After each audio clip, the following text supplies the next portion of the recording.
Bukan kesurupan, penumpang pria kejang-kejang di KRL ternyata gegara sakit. Ini penjelasan KCI.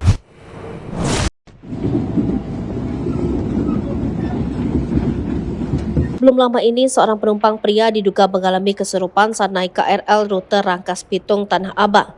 Petugas kereta api langsung bergegas membantu dengan memberikan pertolongan pertama.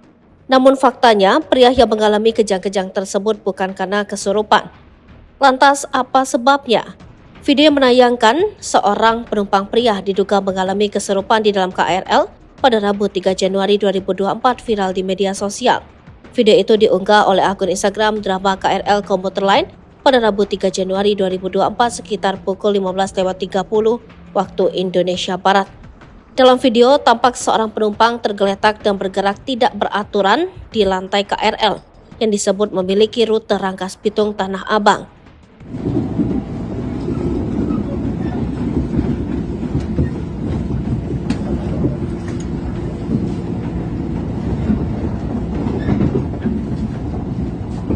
Penjelasan KCI. Manajer Humas Peta Kereta Komuter Indonesia Leza Arlan membenarkan adanya penumpang KRL yang diduga kesurupan tersebut. Meski begitu, Leza tidak mengungkapkan identitas penumpang tersebut.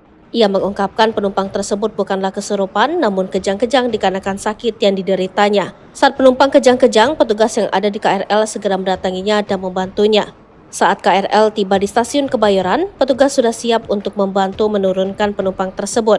Setelah mendapatkan pertolongan, penumpang KRL tersebut bisa berangsur pulih dan membaik. Penumpang kemudian melanjutkan perjalanannya untuk pulang bersama keluarganya. Download Tribun X sekarang, menghadirkan lokal menjadi Indonesia.